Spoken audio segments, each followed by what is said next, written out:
Well, I am finally meeting. Bravo, man. Listen to this. Come on. You're complimenting me. I'm so honored. It's a good effort, really good effort. Thank you so much. Well, I wouldn't be here right now if it weren't for you, so thank you so much for that. My pleasure, man. You've had 17 years of playing one of the most beloved characters in all of comics. Yeah. And unfortunately, it's going to come to an end. Yeah. What are you going to miss the most about no longer playing Logan?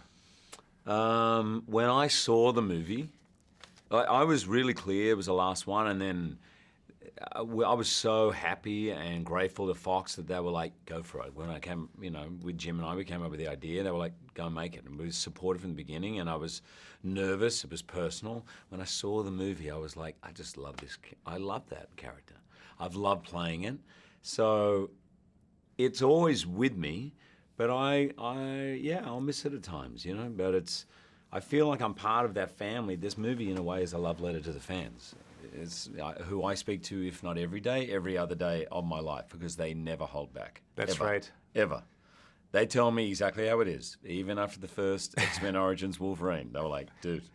I found a lot of things to like about that movie. So, I know, but people will pick, and I think one thing overall, they've always said, the Berserker Rage, we're going to ride this. We haven't just seen the really unleash the greedy, animal. Yeah. Yeah. And I think we just created a world where you see him realistically at that bottom, and what the weight of being Wolverine is that allows him to.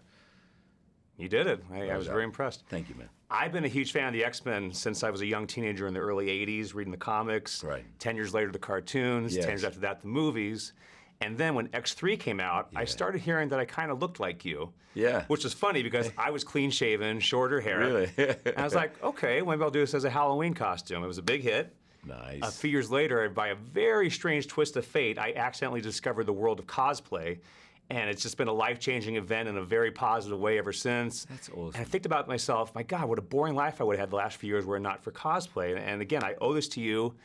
And I know that you got the role by a strange twist of fate, too. Yeah. It's just unbelievable because I can't imagine anybody else playing it now. Yeah. But it was originally going to go to somebody else. Do Gray Scott. Right, Do Gray Scott. Do you ever sit back sometimes and think about that twist of fate and how life might be different? Fully. Yeah. I mean, it's amazing to me how, when you look back and you think how chain of events happened, there were 3 or 4 such random or near impossible things for me to get that film. And what a lot of people don't know, and I'll tell you, is the reason I was in LA at the time, when I went in for that meeting, 9 months after my first audition, was that I was there to finalize the adoption of my son. Wow. So if I hadn't have been there for that this would never have happened. And I somehow believe there's a destiny, there's something, it's just meant to be. When you hear something like that, how can you not believe that? Right. That's one of like that's a beautiful 5 story. things. Wow, God bless your son for that. That's awesome. I agree. Thank you, man. Thank you. Well, speaking of cosplay, I imagine you've seen a lot of us dudes dressing up like you. Yes. How does that make you feel to see this? The first time I went to Comic-Con. Yeah. I'll never forget it because I was there for a movie called Van Helsing. Uh-huh. And I remember great movie, by the way. Thanks. I was sitting up on the panel. It was a big thing. And they were wanting to all of a sudden I looked down and there are like 8 guys, exactly like you, jacked, ripped, Wolverine, shouting and yelling through the entire panel. And then every question was, yeah, tell me how to look. And I could just see all the creators of Van Helsing going, really? Like, come on.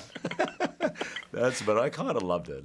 One day I'm going to go through Comic-Con with a mask on my face and just sort of go for it. That'll be fun. Well, I don't know if it's true or not. Supposedly you went to the one in 2013, which was my first one, dressed as Wolverine, and people said, oh, no, you're too tall. You're not him. They didn't believe it was you. Did that really happen? No, I joked that if I did, people would be like, dude, you're way too tall. Yeah. Because if people say to me, like, that's not you, right? You're way too tall. Right. In the first movie, they made everyone taller than me. I was shorter than everyone except the kids. People who were on platforms, I was in ditches, I never had my shoes on. I would bend my legs to be shorter than everybody. Gradually, they kind of let go of that. But well, you've really redefined the look of the character, because as you know, the character in the comics is like a foot shorter than you. Yeah, so, right. And the fact that you've done more comic book movies than any other actor, you're the only person to play Wolverine. Yeah. How does this make you feel about your accomplishments? Really proud. You should. I'm really proud of it, and I'm really grateful for it. I love this character, and to be really honest with you, man, like, this film feels the most personal. it's a really daunting thing when you know you're leaving and you want to leave in a way that feels definitive and makes you feel at peace. And really make an impact. I wouldn't have said it was my last one if I didn't feel at peace. Like, it's not that I was wanting to be perfect or go, that's perfect, but I did want to feel at peace, like I've given everything I could give. And I've left it all there in the movie, and that's what I feel, and that's what I'm really proud of. Well, that's good. You can't ask for more than that. Thanks, True. Lon.